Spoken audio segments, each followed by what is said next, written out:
ये कहानी दुनिया के सबसे खतरनाक बल्लेबाज वीरेंद्र सहवाग के उस पराक्रम की है जब पूरी दुनिया उसकी इस बल्लेबाजी की फैन बन चुकी थी। दुनिया के बड़े बड़े गेंदबाज उसके आगे गेंदबाजी करने से डरते थे, लेकिन कुछ दिनों से सहवाग के बल्ले से रन नहीं आ रहे थे और उस दिन तो उस पर भारतीय टीम की कप्तानी का भी दबाव था और इसीलिए उसको हल्के में लेकर वेस्ट इंडीज के गेंदबाज केमार रोच ने उसके चेहरे को टारगेट कर बाउंसर की बौछार कर दी और माफी मांगने की बजाय उसके पास जाके कहने लगा, तुझे बाउंसर तो खेलनी नहीं आती, तुझे भारत का कप्तान किसने बना दिया। और इसके बाद अपनी बेइज्जती होती देख उस जाट के अंदर का ऐसा जानवर जागा कि उसने केमार रोच सहित पूरे वेस्ट इंडीज के गेंदबाजों की धज्जियां उड़ा दी। उसने उनकी ऐसी कुटाई की जो उन्हें 7 जन्मों तक याद रहेगी और सहवाग ने साथ ही उस दिन वर्ल्ड रिकॉर्ड बनाते हुए 219 रन ठोक दिए। लेकिन उस दिन एक और ऐसी चीज हुई थी जिसकी वजह से सहवाग का दोहरा शतक पूरा हुआ था। लेकिन ऐसा क्या हुआ था, इसे जानने के लिए वीडियो पूरा जरूर देखें। साल 2011 में भारत और वेस्ट इंडीज के बीच वनडे सीरीज खेली जा रही थी। MS धोनी को रेस्ट दिया गया था, इसलिए वीरेंद्र सहवाग भारत की कप्तानी कर रहे थे। भारत सीरीज में 2-1 से आगे जरूर था, लेकिन सहवाग बल्ले से इस सीरीज में बुरी तरह से फेल हुए थे। पिछले मैच में तो वो 0 पर आउट हो गए थे, इसीलिए उन पर सबसे ज्यादा दबाव था और अब इंदौर में चौथा मैच खेला जाना था। सहवाग टॉस जीतकर पहले बल्लेबाजी का फैसला करते हैं और वो खुद गौतम गंभीर के साथ ओपनिंग करने के लिए उतरते हैं और वेस्ट इंडीज की तरफ से गेंदबाजी की कमान संभालते हैं केमार रोच, जो 150 की स्पीड से गेंदबाजी करते थे, इसलिए उन्हें नई गेंद के साथ खेलना आसान नहीं होता था। पहला ओवर दोनों संभल कर खेलते हैं और सिर्फ 2 ही रन बनते हैं। अब दूसरा ओवर लेकर रवि रामपाल आता है, वही गेंदबाज जिसने पिछले मैच में सहवाग को 0 पर आउट किया था। वो पहली गेंद यॉर्कर फेंकने की कोशिश करता है, लेकिन सहवाग उसको फ्लिक करके शानदार चौका जड़ देते हैं और उसको बता देते हैं कि आज नया दिन है और सामने नया सहवाग है। अगले ओवर में केमार रोच सहवाग को एक बाउंसर मारता है, लेकिन सहवाग उसे कट करते हुए थर्ड मैन के ऊपर से जबरदस्त छक्का लगा देते हैं। यह सहवाग का ट्रेडमार्क शॉट था। यह शॉट देखते ही समझ भी आ गया था कि आज ये पागल जाट कुछ तूफानी करने वाला है। आपको वर्ल्ड कप 2003 में पाकिस्तान के खिलाफ अपरकट वाला छक्का तो याद ही होगा ना, लेकिन छक्का मारने के बाद केमार रोच बौखला चुका था और सहवाग को गालियां निकालने लगता है। लेकिन वो शायद भूल गया था कि सहवाग को गाली देकर उसने अपनी मौत को बुलाया है। वो जैसे ही 5वां ओवर लेकर आया, उसकी पहली गेंद पर सहवाग ने जबरदस्त फ्लिक करते हुए शानदार चौका जड़ दिया। इसके बाद अगली गेंद पर सहवाग ने फिर से जबरदस्त शॉट खेला, लेकिन केमार रोच ने उसे जैसे तैसे रोक लिया। इसके बाद अगली गेंद पर सहवाग ने फिर से जबरदस्त शॉट खेला, लेकिन गेंद सीधी फील्डर के पास चली गई और सिर्फ सहवाग को 1 ही रन मिला। लेकिन अब उसकी कुटाई की जिम्मेदारी संभाली गंभीर ने। चौथी गेंद पर गंभीर ने जबरदस्त कट करके एक चौका लगा दिया और इसके बाद 5वीं गेंद पर फिर से एक चौका ठोक दिया। रोच की गेंद जितना तेज आ रही थी उतनी तेज वापिस बाउंड्री के बाहर भी जा रही थी। 5 ओवर में ही भारत का स्कोर 30 रन पर पहुंच चुका था। छठे ओवर में सहवाग को किस्मत का भी साथ मिलता है, क्योंकि अगर ये थ्रो डायरेक्ट लग जाता तो सहवाग को वापस पवेलियन जाना पड़ता, लेकिन आज किस्मत भी सहवाग का साथ दे रही थी। इसके बाद छठे ओवर में गंभीर ने आगे बढ़कर एक और जबरदस्त चौका जड़ दिया। सहवाग को स्ट्राइक कम मिल रही थी, इसलिए वेस्ट इंडीज के गेंदबाजों की कुटाई अब गंभीर कर रहे थे। रोज की कुटाई होने के बाद आंद्रे रसेल गेंदबाजी के लिए आता है, लेकिन उसकी पहली गेंद पर गंभीर ने जबरदस्त फ्लिक करते हुए चौका लगा दिया। इसके बाद चौथी गेंद पर गंभीर को एक जीवन दान भी मिलता है जब रसेल उनका रिटर्न कैच छोड़ देते हैं। इस कैच छोड़ने का जश्न गंभीर ओवर की अंतिम गेंद पर एक शानदार चौका लगा के बनाते हैं। वेस्ट इंडीज के गेंदबाज अब फंस चुके थे। गंभीर उनको सहला सहला कर कूट रहे थे और सहवाग कूटने के साथ साथ उन्हें घसीट भी रहे थे। हालांकि सहवाग को काफी देर स्ट्राइक नहीं मिली थी और जैसे ही उन्हें 9वें ओवर में स्ट्राइक मिली, उन्होंने आंद्रे रसेल को एक शानदार चौका जड़ दिया और इसके बाद 10वें ओवर में गंभीर भी पॉइंट के ऊपर से एक शानदार चौका लगा देते हैं। 10 ओवर के बाद भारत का स्कोर 63 रन था। गंभीर 35 गेंदों पर 32 और सहवाग 25 गेंदों पर 29 रन बनाकर बल्लेबाजी कर रहे थे। तेज गेंदबाजों की कुटाई होने के बाद सुनील नारायण गेंदबाजी करने के लिए आता है, जिसके बारे में कहा जाता है कि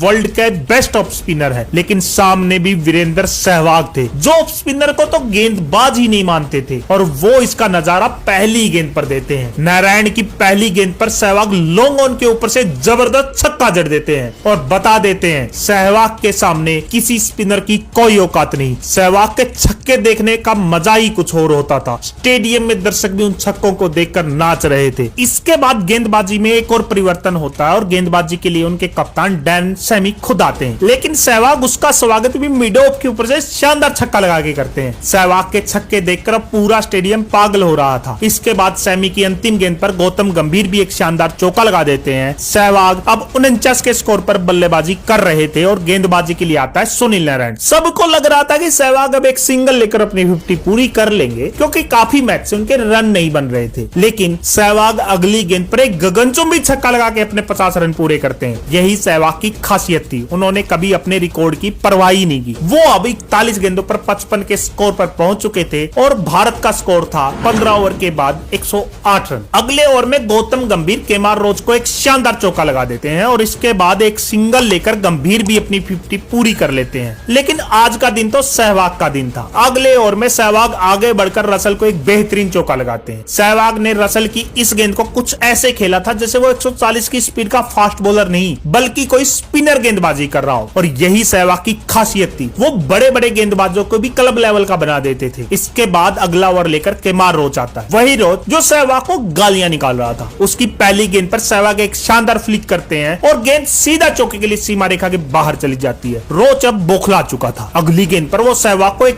यॉर्कर मारने की कोशिश करता है, लेकिन सहवाग उसको भी एक फ्लिक करके चौके के लिए भेज देते हैं। 18 ओवर में ही भारत का स्कोर 132 रन पर पहुंच चुका था और सहवाग अब सिर्फ 52 गेंदों पर 72 रन बनाकर बल्लेबाजी कर रहे। चौकों के साथ साथ दोनों ही बल्लेबाज तेजी से सिंगल्स भी ले रहे थे। हालांकि उसी कोशिश में दोनों कई बार रन आउट होने से भी बचे थे। 19वें ओवर में गंभीर रसल की गेंद को मिड ऑन के ऊपर से लॉफ्ट कर देते हैं और गेंद एक टप्पा खाकर बाउंड्री के बाहर चली जाती है। और इसके बाद इसी ओवर की आखिरी गेंद पर सहवाग पीछे हटते हुए शानदार कट करते हैं और गेंद सीधा पॉइंट बाउंड्री के बाहर चौके के लिए जाती है। सहवाग जिस दिन अपने प्राइम पर होते थे वो अच्छी गेंदों पर भी चौके लगाते थे। वेस्ट इंडीज की गेंदबाजी अब पूरी तरीके से बिखर चुकी थी। कोई ऐसा गेंदबाज नहीं बचा था जिसकी कुटाई न हुई हो। 20 ओवर में ही भारत का स्कोर 149 रन पर पहुंच चुका था। सहवाग 58 गेंदों पर 78 और गंभीर अब 61 गेंदों पर 62 रन बनाकर बल्लेबाजी कर रहे थे। सबकी कुटाई होने के बाद पोलार्ड को गेंदबाजी के लिए बुलाया जाता है। वेस्ट इंडीज को लगा था कि शायद वो अपनी स्लोअर गेंदबाजी से सहवाग को जाल में फंसा लेंगे, लेकिन आज सहवाग कुछ दूसरे मूड में थे। उसकी दूसरी ही गेंद पर सहवाग ने खड़े खड़े गगनचुंबी छक्का ठोक दिया। यह सहवाग का 5वां छक्का था। सहवाग का हर एक छक्का सीधा दर्शकों में जाकर गिर रहा था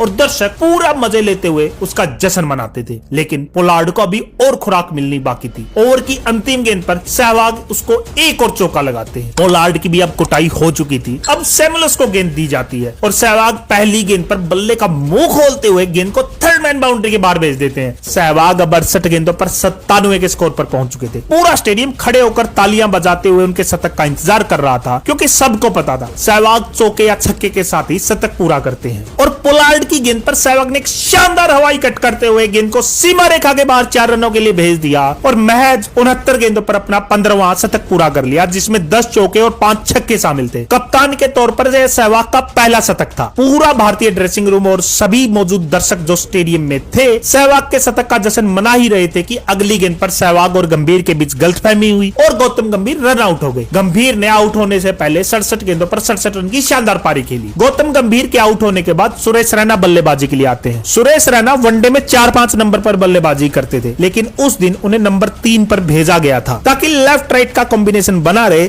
साथ ही रैना में वो एबिलिटी भी थी, वो चौके और छक्के बड़े आसानी से लगा सकते थे। 25 ओवर के बाद भारत का स्कोर 1 विकेट के नुकसान पर 186 रन था। इसके बाद 26वें ओवर में सहवाग ने पुल करते हुए सैमुअल्स को एक शानदार चौका जड़ दिया। वहीं अब बारी सुरेश रैना की आ गई थी जो शुरुआत में थोड़ा संभल कर खेल रहे थे और वेस्ट इंडीज ने गेंदबाजी के लिए अब रवि रामपाल को बुलाया था जो रैना को छोटी गेंद फेंकने की रणनीति बना रहे थे क्योंकि ऐसी गेंदों पर रैना अक्सर आउट होते थे। लेकिन रैना ने रामपाल की छोटी गेंद को पुल करते हुए सीधा चौके के लिए भेज दिया और इसके बाद जैसे ही उसने अगली गेंद आगे फेंकी रैना ने शानदार टाइमिंग और प्लेसमेंट करते हुए गेंद को पॉइंट बाउंड्री के बाहर चौके के लिए भेज दिया। भारत की रन रेट फिर से छलांगे मार रही थी। 29वें ओवर में सुनील नारायण सहवाग को बीट करके एलबीडब्ल्यू की जोरदार झूठी अपील करता है और सहवाग को घूरता भी है और इसका जवाब सहवाग ओवर की अंतिम गेंद पर बेहतरीन चौका लगा के देते हैं। सहवाग अभी तक ताकत के साथ शॉट खेल रहे थे, लेकिन 30वें ओवर में सहवाग एक पैडल स्कूप भी खेलते हैं और गेंद को चौके के लिए भेज देते हैं। वेस्ट इंडीज के गेंदबाजों की हालत अब खराब हो चुकी थी। सहवाग ने उनकी धज्जियां उड़ा के रख दी थी। उन्हें अब समझ ही नहीं आ रहा था कि इस पागल आदमी को कैसे रोका जाए। 30 ओवर के बाद भारत का स्कोर 1 विकेट के नुकसान पर 225 रन पहुंच चुका था। इसके बाद 32वें ओवर में सुरेश रैना भी सैमुअल्स को कट करते हुए एक शानदार चौका लगाते हैं। वेस्ट इंडीज के गेंदबाजों की फिर से दोनों तरफ से कुटाई हो रही थी। 33वां ओवर लेकर फिर से नारायण आता है और स्ट्राइक पर पर फिर से सहवाग ही होते हैं। उसकी पहली गेंद पर सहवाग पीछे हटते हुए शानदार कट ठोकते हैं और गेंद फिर से सीधा चौके के लिए जाती है। नारायण अगली गेंद चालाकी से कैरम बॉल फेंकता है, लेकिन सहवाग उसको सीधा नारायण के सिर के ऊपर से उठा के चौके के लिए भेज देते हैं। सहवाग ने सुनील नारायण की गेंदबाजी की धज्जियां उड़ा दी थी। जिस गेंदबाज को दुनिया भर के बल्लेबाज खेल नहीं पा रहे थे, उसे सहवाग ने क्लब लेवल का बना दिया था और इसलिए कहा भी जाता है सहवाग जैसा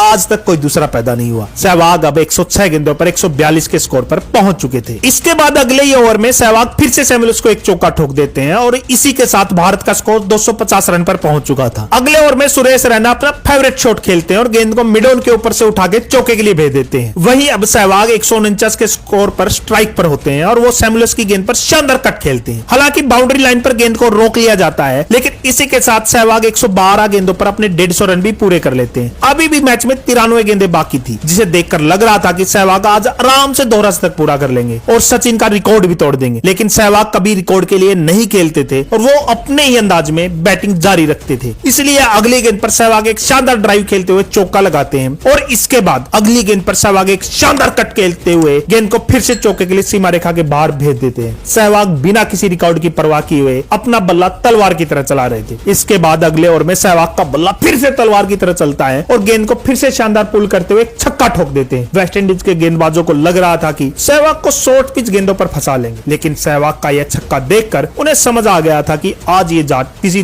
दूसरे मूड में ही है। सहवाग अब 170 के स्कोर पर पहुंच चुके थे। इसके बाद रवि रामपाल के अगले ओवर में सहवाग कवर के ऊपर से एक शॉट मारने की कोशिश करते हैं, लेकिन गेंद हवा में चली जाती है। लेकिन कवर पर डैरन सैमी सहवाग का आसान सा कैच छोड़ देते हैं। वेस्ट इंडीज के खिलाड़ी अपना माथा पकड़ लेते हैं कि इतना आसान सा कैच कोई कैसे छोड़ सकता है और पूरा स्टेडियम ऐसे नाच रहा था जैसे वो पागल हो गए हो। सहवाग को अब एक जीवनदान मिल चुका था और यह जीवनदान वेस्ट इंडीज के गेंदबाजों पर अब बहुत भारी पड़ने वाला था, क्योंकि सहवाग का कैच छोड़ने का मतलब अपनी मौत को बुलाना होता है। वेस्ट इंडीज के गेंदबाज अब खतरनाक यॉर्कर मार रहे थे, लेकिन अगले ओवर में रैना उसी यॉर्कर पर एक बेहतरीन कट करके गेंद को चौके के लिए भेज देते हैं। रैना ने यह शॉट कितना बेहतरीन तरीके से खेला था वो आप सहवाग के इस रिएक्शन से समझ सकते हैं। अब पारी का 40वां ओवर लेकर रवि रामपाल आता है और सहवाग पहली गेंद पर एक अजीबोगरीब सा शॉट खेलते हैं और तेजी से 1 रन लेकर भारत के 300 रन पूरे कर देते हैं। इसके बाद तीसरी गेंद पर सहवाग कलाइयों के सारे एक बेहतरीन फ्लिक शॉट खेलते हैं और गेंद को सीधा बाउंड्री के बाहर 4 रनों के लिए भेज देते हैं। इसी के साथ सहवाग 178 के स्कोर पर पहुंच जाते हैं, जो उनके करियर का सर्वाधिक स्कोर भी था। इसके बाद अगली गेंद पर सुरेश रैना एक सिंगल लेकर अपनी 20वीं 50 पूरी कर लेते हैं। रैना के ये 50 रन सिर्फ 42 गेंदों पर बने थे। इसके बाद ओवर की अंतिम गेंद पर सहवाग एक और शानदार फ्लिक खेलकर गेंद को फिर से चौके के लिए भेज देते हैं। सहवाग के बल्ले से लगते ही गेंद अब चौके छक्के के लिए जा रही थी। अगले ओवर में सुरेश रैना पीछे हटते हुए एक शानदार कट शॉट खेलकर चौका लगाते हैं। अब लग रहा था आज सुरेश रैना के बल्ले से भी शतक आ ही जाएगा, लेकिन अगली गेंद पर 2 रन लेने की कोशिश में सुरेश रैना रन आउट हो जाते हैं और 316 के स्कोर पर भारत का दूसरा विकेट गिर जाता है। सुरेश रैना के आउट होने के बाद रविंद्र जडेजा बल्लेबाजी के लिए आते, जो आते ही 1 रन लेकर अपना खाता खोल लेते हैं। विकेट गिरने के बाद सहवाग का रौद्र रूप जारी रहता है। अगली गेंद पर वो बेहतरीन टाइमिंग करते हुए थर्ड मैन पर एक चौका लगा देते हैं। सहवाग अब 192 के स्कोर पर पहुंच चुके थे। पोलार्ड सहवाग को स्लो फुल टॉस पर फंसाने की कोशिश करता है, लेकिन वो उसे शानदार फ्लिक करते हुए फिर से एक चौका लगा देते हैं। लेकिन अगले ओवर में रसल की एक स्लोअर गेंद पर जडेजा जाल में फंस जाते हैं और उन्हें कैच आउट होकर वापस पवेलियन जाना पड़ता है। जडेजा के आउट होने के बाद रोहित शर्मा बल्लेबाजी के लिए आते हैं, लेकिन स्ट्राइक पर होते हैं वीरेंद्र सहवाग, जो 197 रन बनाकर बल्लेबाजी कर रहे होते हैं। पूरा स्टेडियम खड़े होकर सहवाग के पहले दौरे तक का इंतजार कर रहा था, क्योंकि सबको पता था सहवाग वो खिलाड़ी है जो 13 शतक भी छक्के से पूरा करता है, तो आज भी वो चौका या छक्का ही लगाने वाले थे। और अगली गेंद पर सहवाग एक शानदार चौका लगाकर अपना दोहरा शतक पूरा कर लेते हैं, वो भी 140 गेंदों पर, जिसमें 23 चौके व 6 गगनचुंबी छक्के शामिल थे। और सहवाग की सेलिब्रेशन से ये साफ पता लग रहा था कि इस दोहरा शतक के उनके लिए क्या मायने थे। पूरा स्टेडियम खड़े होकर सहवाग के लिए तालियां बजा रहा था। एक दर्शक तो मैदान में सहवाग को गुलाब देने के लिए आ जाता है और इसी के साथ वीरेंद्र सहवाग 201 रन पर पहुंचकर सचिन तेंदुलकर के वर्ल्ड रिकॉर्ड को भी तोड़ देते हैं। दोहरा शतक पूरा होने के बाद भी सहवाग का विस्फोटक अंदाज जारी रहता है। ओवर की अंतिम गेंद पर सहवाग पॉइंट के ऊपर से एक शानदार अपरकट खेलते हुए गेंद को सीधा 6 रन के लिए दर्शक दीर्घा में भेज देते हैं। मेरे हिसाब से ये आज की सहवाग की पारी का सबसे बेहतरीन शॉट था। 46वें ओवर में रोहित शर्मा एक गोली की रफ्तार वाला कवर ड्राइव खेलकर अपना पहला चौका लगाते हैं और इसके बाद सहवाग पीछे हटते हुए गेंद को मिड ऑफ के ऊपर से लॉफ्ट करके एक चौका लगा देते हैं। 40 ओवर के बाद भारत का स्कोर 371 रन पर पहुंच चुका था और सहवाग 215 रन बनाकर बल्लेबाजी कर रहे थे। मतलब हो सकता था कि आज सहवाग 250 रन भी बना दे और अब पूरा स्टेडियम सहवाग से इसकी उम्मीद भी कर रहा था। 47वें ओवर में सहवाग एक शानदार फ्लिक करते हुए चौका ठोककर 219 के स्कोर पर पहुंच चुके थे। अपने 250 रन से अब वो सिर्फ 31 रन दूर थे, लेकिन अगली गेंद पर वो एक छक्का लगाने की कोशिश पर लॉन्ग ऑफ पर कैच दे बैठे और 219 के स्कोर पर उन्हें वापस पवेलियन जाना पड़ा। 219 रन, जो कि उस समय वनडे क्रिकेट में वर्ल्ड रिकॉर्ड था।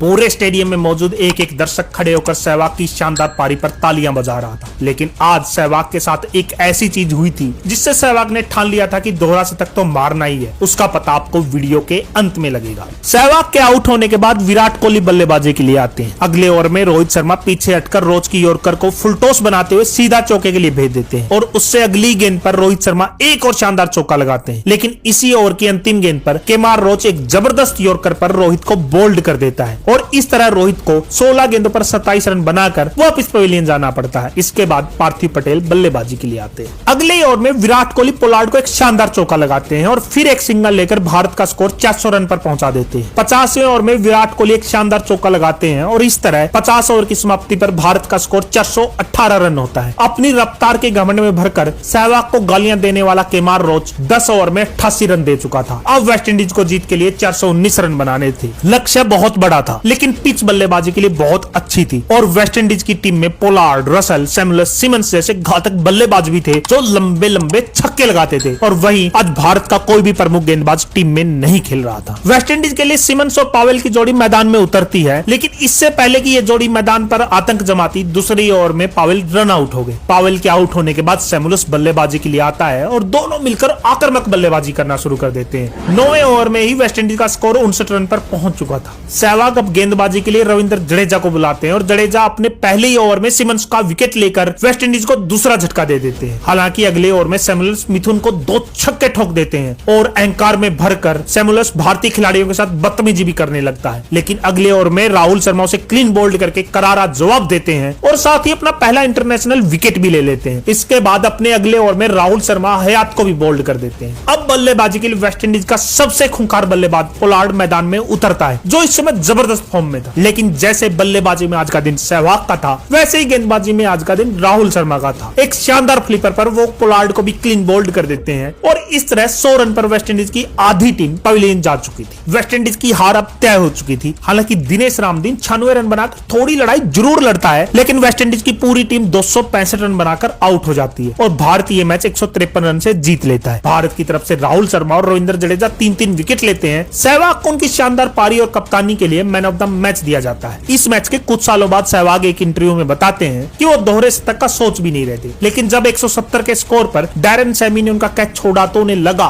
कि भगवान भी यही चाहते हैं कि आज वो दोहरा शतक बना दे और उन्होंने तभी ठान लिया था कि कुछ हो जाए, आज दोहरा शतक बनाना ही है। और यही वो कारण था जिसकी वजह से सहवाग उस दिन दोहरा शतक बना पाए। दोस्तों, सहवाग की 219 रन की खतरनाक पारी को आप 10 में से कितने अंक देंगे कमेंट में जरूर बताइए। और हाँ, वीडियो को लाइक करके चैनल को सब्सक्राइब कर लीजिए और बेल आइकन का बटन दबा लीजिए, क्योंकि अगला वीडियो इससे भी जबरदस्त होगा।